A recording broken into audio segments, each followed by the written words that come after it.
Olá, este é o Conexão Futura, entrando no ar aqui pelo canal Futura e também pela internet.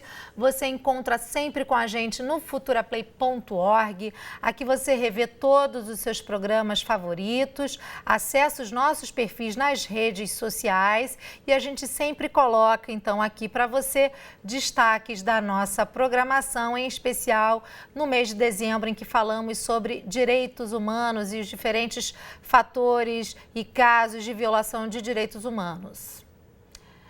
Como a gente disse, casos de violação de direitos humanos, como mortes por armas de fogo, racismo, homofobia, operações policiais abusivas, estupro e as péssimas condições em que vive a população carcerária no Brasil, estamparam algumas das principais manchetes de 2016 e se tornaram pauta de amplos debates nas redes sociais. Além disso, a extinção do Ministério dos Direitos Humanos, que se tornou uma secretaria do Ministério da Justiça, pegou de surpresa aqueles que lutam para garantir a liberdade, a justiça social e a paz. Então, no mês em que se comemora o Dia Internacional dos Direitos Humanos, o Conexão Futura preparou um programa especial sobre o tema. Aqui comigo no estúdio estão a Fátima Mello, que é assessora de Direitos Humanos da Anistia Internacional, e Antônio Neto, que é pesquisador da Justiça Global. Olá, Neto. Olá, Fátima. Bem-vindos ao Conexão. É um prazer conversar com vocês. Bom, um ano, como citamos, rapidamente, de muitos casos de violação de direitos humanos.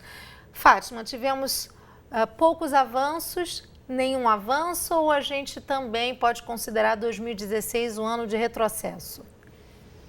Olá, Larissa. Olá, telespectadores.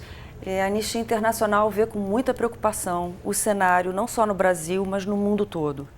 A gente tem monitorado a situação dos direitos humanos no mundo e é com preocupação que nós vemos o avanço de uma onda conservadora muito grande em muitos países, inclusive em países centrais, um aumento do ódio, da intolerância, do racismo, da xenofobia, gerando respostas muito conservadoras e de muitos retrocessos para a agenda de direitos humanos. Isso está se refletindo aqui no Brasil também.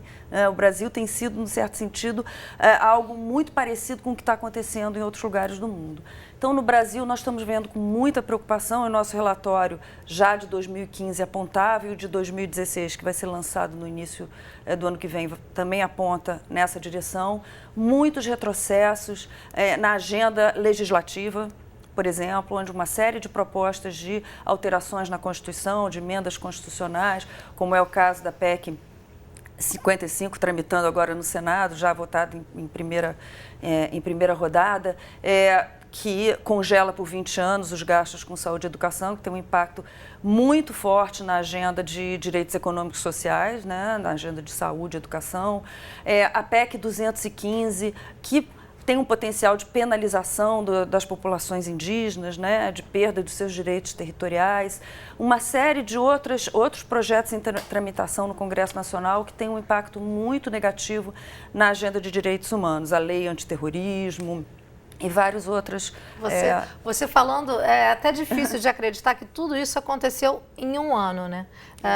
Tantas propostas, tantas medidas, né? A própria discussão sobre a lei antiterrorismo, né? Ano em que a gente teve a Olimpíada no Brasil, no Rio de Janeiro.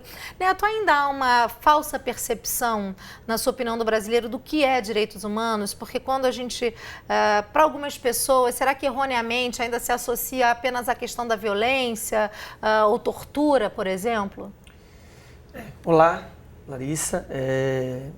Sim, a gente entende também que o entendimento da população sobre a questão dos direitos humanos ainda é permeada por preconceitos e o senso comum na sociedade brasileira é de dizer que quem defende direitos humanos defende bandido, defende quem promove a violência. E a gente sabe que a construção de uma pauta sobre direitos humanos é, sobretudo, a construção pela dignidade humana, né? A gente luta por direitos humanos porque a gente acredita que os direitos humanos é a gente fazer respeitar os direitos humanos, os direitos mais básicos do conjunto da população do nosso país, né? É respeitar para que cada pessoa tenha acesso a uma saúde de qualidade, educação de qualidade, não só que a gente tenha tratamento humano dentro das cadeias, ou que não sejam mais assassinados trabalhadores rurais, lideranças indígenas. Mas é, sobretudo, a gente lutar e construir uma sociedade onde a gente respeite aquilo que é mais básico para a nossa sociedade sobreviver, né?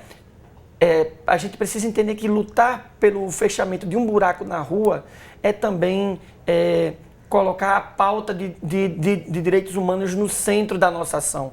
Então, a gente que trabalha em organizações de direitos humanos, os movimentos sociais de maneira geral, a gente precisa construir uma narrativa e construir uma ação que possa dialogar com o sentimento mais básico do conjunto da nossa população. Achei muito interessante isso que você falou enquanto você respondia a minha pergunta, né? A gente pensar o próprio saneamento básico. Sim. Isso é uma violação gravíssima Sim, de direito exatamente. humano, né? Que é o direito ao saneamento básico, o acesso à água, por exemplo. Sim. São questões que as pessoas poucas vezes associam à luta pelos direitos humanos, né? E pela preservação e garantia desses direitos. Eu queria, então, se a gente pudesse dissecar um pouco esse tema, vamos falar sobre uma questão que esse ano, inclusive, o Mapa da Violência apontou que ainda é uma questão grave no Brasil, porque a gente só aumenta o número de pessoas mortas, vítimas por armas de fogo.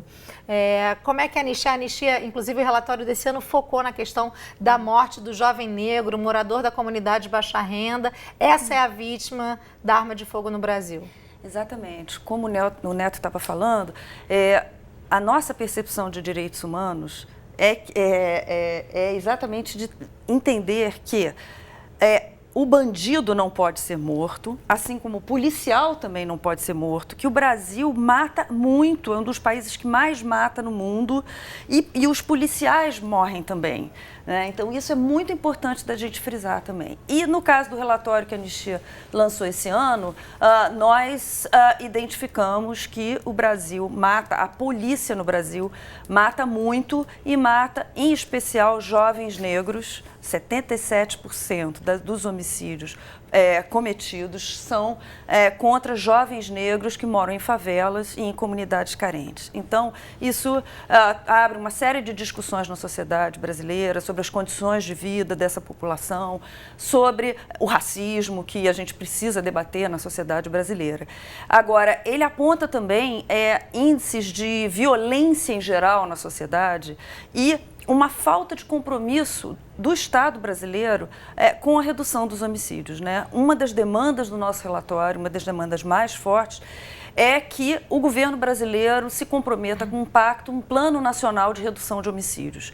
E nós não conseguimos obter até agora, da parte do governo brasileiro, nenhum tipo de compromisso com relação a isso. O Brasil precisa encarar esse debate. Como o Neto estava dizendo, direitos humanos são para todos. É um valor que a sociedade brasileira precisa ter como seu. Não é uma questão só das organizações de direitos humanos. Quando um jovem negro é assassinado, é toda a sociedade que está perdendo, né? Não é só a família dele, nem nada. Assim como a gente observa com muita preocupação o que está acontecendo no campo brasileiro, nas florestas, com os indígenas, com os camponeses, com os quilombolas, que tem sido... O Brasil também é campeão mundial de assassinatos de quem luta pela terra, de ambientalistas, de indígenas. O relatório do Global Witness apontou o Brasil como campeão mundial também nessa categoria. Então, é muito grave o que está acontecendo no campo brasileiro, que é fruto de uma combinação muito perversa. De um lado, uma impunidade muito grande, se assassina no campo e não há investigações, né? Não há punição. E, de outro, o fato de que o Brasil tem praticamente metade das suas terras concentradas na mão de apenas 1% dos proprietários. Então, o latifúndio é uma marca muito forte do país, né? E o poder desses grandes proprietários se reflete, inclusive, no Congresso Nacional, no peso que eles têm nas votações, etc. E, combinado com isso, uma violência estrutural. Então, os assassinatos no campo também preocupam demais a Anistia Internacional. A Fátima citou questões, né, inerentes também aos direitos humanos, como o Neto falava, acesso à educação, né, a questão da proteção do índio brasileiro, né, das comunidades indígenas, dos quilombolas, são muitos assuntos. Eu queria trazer um dado. Por hora, são mais de 6,5 homicídios por hora Em 2014, foram 57 mil assassinatos. Agora, Neto, diante dessa situação, é difícil a gente prever quando esse Plano Nacional de Redução de Homicídios possa realmente ser uma realidade no momento em que a gente não tem nenhum ministério dedicado à causa dos direitos humanos. A gente, desde o início de 2015, a gente vem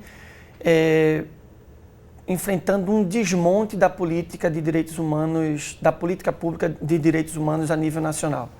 Primeiro, no início do segundo mandato da presidenta Dilma, a gente teve a extinção das secretarias especiais da mulher, de promoção da igualdade racial, da juventude e de direitos humanos, e foram todas fundidas num único ministério, o que a gente considera um retrocesso na política de direitos humanos, porque você perde a capacidade dessas pautas específicas terem centralidade em suas pautas específicas. Não que elas vão ser as principais coisas da política nacional, mas que ela precisa ter uma especificidade e uma ação mais intencionalizada. E no início, e também com o início do governo Temer, depois do impedimento da presidenta Dilma, esse desmonte ele se aprofundou.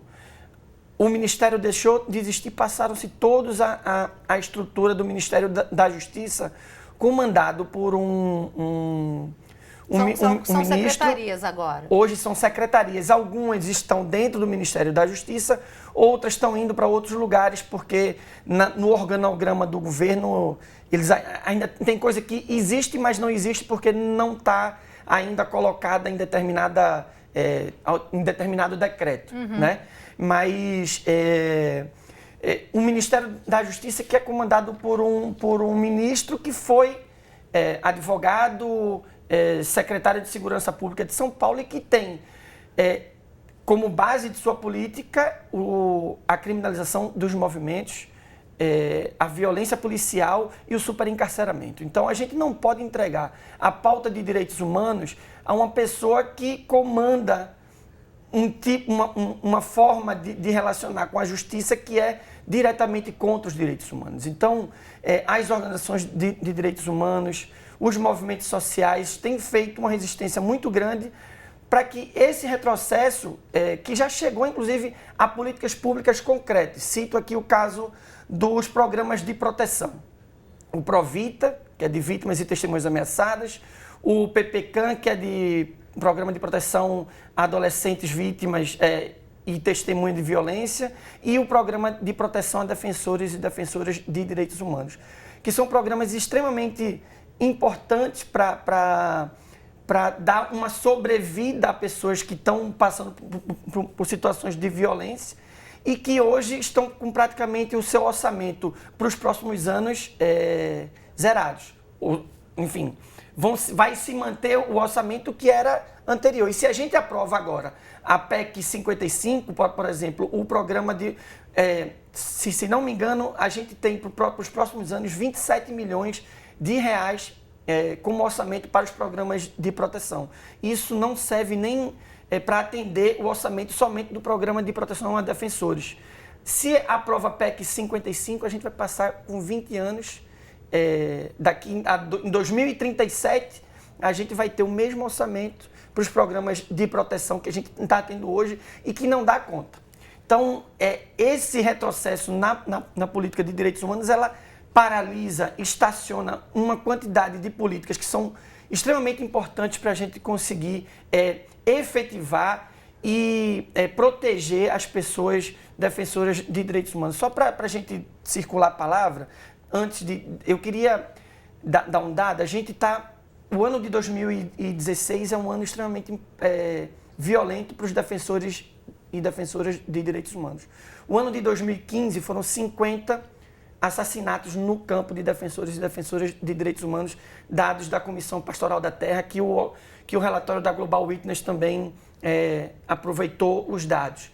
Só esse ano a gente tem 54 defensoras e defensores assassinados no Brasil.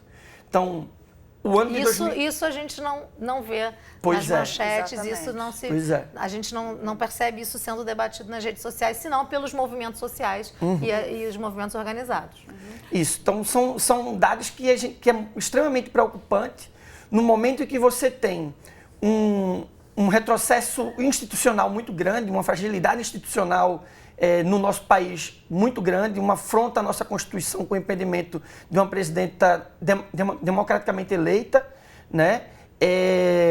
No momento em que a gente tem um avanço conservador, você tem uma diminuição gigantesca no orçamento das políticas de direitos humanos e um aumento no assassinato de defensores de direitos humanos e um aumento na violência nas cidades, no superencarceramento. Então, as coisas elas são totalmente correlacionadas, né? Não é à toa que a gente teve uma afronta direta à Constituição brasileira. Vencendo um processo. Vencendo um processo. O Neto trouxe um ponto, o tempo passa muito rápido, a gente já está chegando do meio para o fim. Eu queria tantos assuntos que a gente poderia discutir. Ele trouxe um ponto da população carcerária, né? E aí a gente constantemente vê que o Brasil é denunciado na Organização dos Estados Americanos pela superlotação e péssimas condições em que essas pessoas ficam, então, no sistema penitenciário.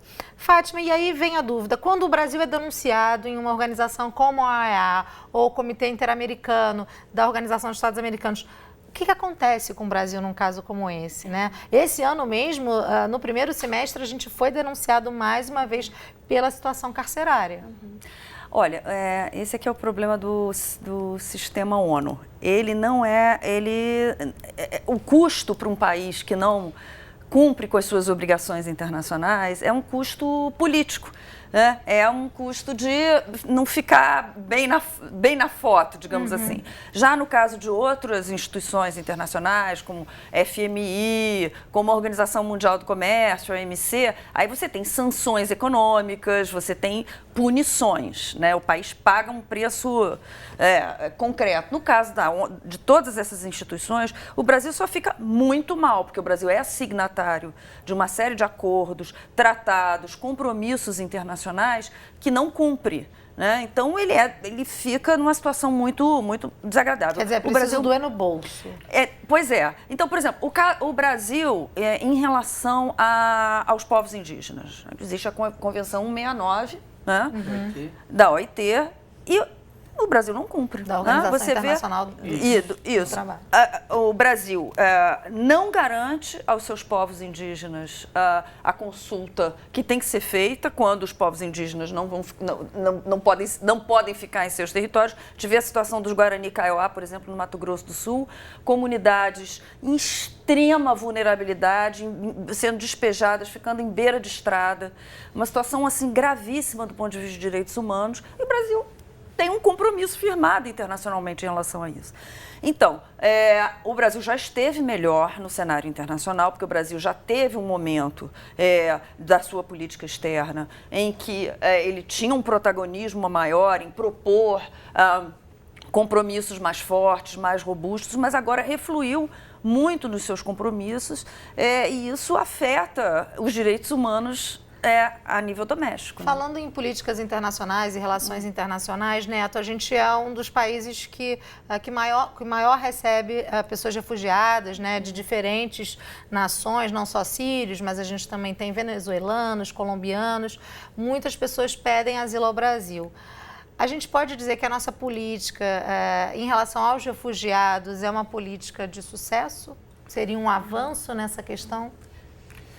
Bom, a gente, enquanto Justiça Global, não trata diretamente da questão dos refugiados, mas assim, a gente tem, e isso é herança, eu acho que até dos governos anteriores, né, de encarar a questão dos refugiados como uma questão de solidariedade internacional também, né? De receber bem as pessoas que estão passando por problemas em seus países, que enfrentam guerras, enfrentam ataques, enfrentam questões também relacionadas a questões ambientais, desastres ambientais, terremotos, a questão dos haitianos no Brasil. Eu acho que é uma política importante que ela precisa ser continuada e aprofundada. A gente precisa fazer com que a gente crie políticas públicas internamente que possa promover a integração dessas pessoas na nossa sociedade, né? Que ela possa ter acesso à educação, que ela possa ter acesso a emprego, para poder se reproduzir, renda, né? gerar renda e continuar aqui. E quem sabe um dia a possibilidade de voltar para o seu país em outras condições. Então, é uma política importante que a gente precisa aprofundar e construir políticas que sejam um pouco mais efetiva, né?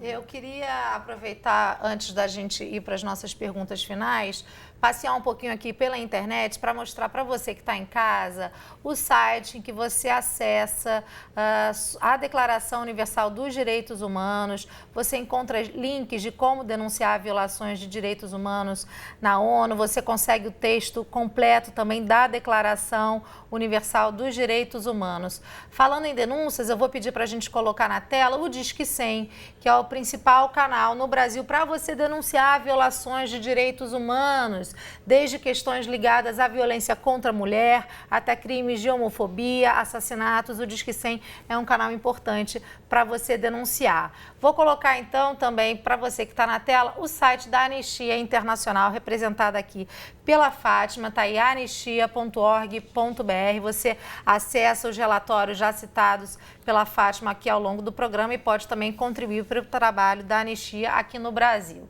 E também o site da Justiça Global, global.org.br.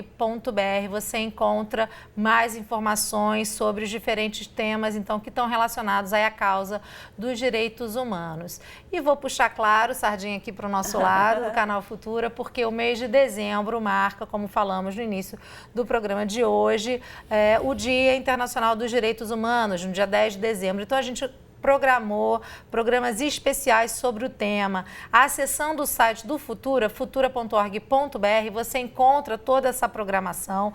Você vai ver que terão programas aqui que já foram exibidos na tela da TV, mas você consegue assisti-los e rever esses programas e, por que não, compartilhar nas suas redes no futuraplay.org. Tá aí para você, por exemplo, o Arrasa Mani, que é um programa que fala sobre dois jovens da periferia de São Paulo que são transexuais. E eles falam, então, das questões que envolvem o seu cotidiano. Tem o documentário Catavento, que fala sobre questões ligadas ao relacionamento entre mulheres. Tem várias questões importantes. O Noia, que também já foi tema aqui do Conexão Futura, que fala da política de combate a usuários de drogas de São Paulo, de braços abertos, que pode ser revista também agora na nova gestão municipal de São Paulo. Então, tem muitos assuntos importantes para você aí no nosso site. Gente, para finalizar, Fátima, você já falou que o ideal seria uma política nacional de direitos humanos, que isso fizesse realmente parte da agenda nacional de forma prioritária. Que outras ações a Anistia prevê para que a gente possa mudar esse quadro de constante violação dos direitos humanos no Brasil? Olha, é uma situação muito complexa, né? Hoje em dia, como a gente vinha falando, a situação de ódio, de avanço da agenda conservadora é algo que tem que ser enfrentado por nós, tanto no plano das políticas de governo, quanto também da sociedade, né? Os direitos humanos são valores, são percepções que todos nós temos que ter, que não são só direitos individuais de um ou de outro, é que toda a sociedade se beneficia com isso. Então, e isso tem que se refletir nas políticas públicas. O Brasil precisa manter os seus compromissos firmados na Constituição de 88. A Constituição brasileira de 88 é uma construção brilhante do ponto de vista, claro que ela não é perfeita, mas ela abriu um ciclo de agenda de direitos para o país, de construção dessa agenda, que não pode ser perdido, né? A gente vê com muita preocupação o Brasil fazendo a sua Constituição se enfraquecer, se derreter, e o Brasil pode ser um exemplo muito positivo para o mundo se respeitar a sua Constituição. O Brasil precisa também fazer avançar e implementar os seus compromissos internacionais, né? E o Brasil precisa enfrentar no plano da sociedade a nossa imensa chaga com relação ao racismo. Isso é algo que nós precisamos debater, E o grande problema da concentração da propriedade da terra, que está na base de muita violência que a gente sente nas cidades, que tem a ver com o que acontece no campo, nas florestas, pelo país afora. Então, a Anistia Internacional é uma organização e um movimento, então a gente convida as pessoas a se mobilizarem, a debaterem, a procurarem se informar e se engajarem nas nossas campanhas. Obrigada. Neto, obrigada a você. Fátima Neto, a gente abriu, mostrou para quem está em casa o site da Justiça Global e já aparece ali que em 2017 o Brasil vai ser submetido à revisão periódica universal do Conselho de Direitos Humanos da ONU. O que isso significa? Significa que o Brasil, todos os países do mundo passam por esse processo de revisão periódica para saber se está cumprindo ou não com os acordos firmados a nível internacional relacionados às pautas de direitos humanos. O Brasil já passou por 2 outros processos e vai passar por um terceiro agora.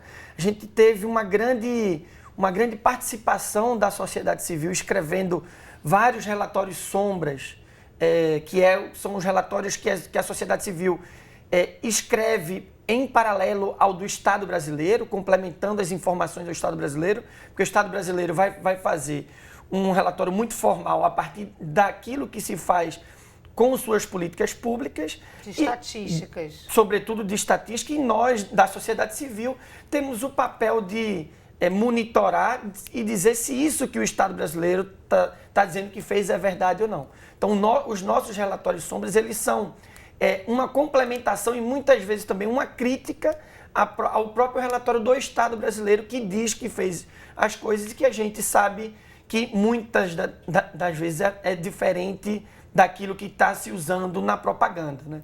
Então, a revisão é um processo importante para o Estado brasileiro, mas é um processo importante também para as organizações da sociedade civil se articularem e fazer pressão ao Estado brasileiro e aos organismos internacionais e responsabilizar o Estado brasileiro no cumprimento dos acordos internacionais, no cumprimento dos compromissos que ele vem firmando historicamente. Teremos assuntos para acompanhar muitos em 2017, então. Muito obrigada, o tempo mais que estourou. Então, Neto, muito obrigada.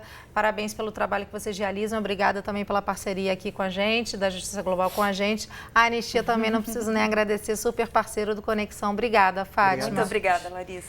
A você de casa, eu espero que a gente consiga levar esse assunto até suas discussões entre os seus amigos, nas suas redes sociais, um assunto tão importante para o nosso país. E eu lembro que o Conexão Futura vai ao ar de segunda a sexta na tela da TV, mas a gente está sempre no futuraplay.org. Um beijo para você e até a próxima.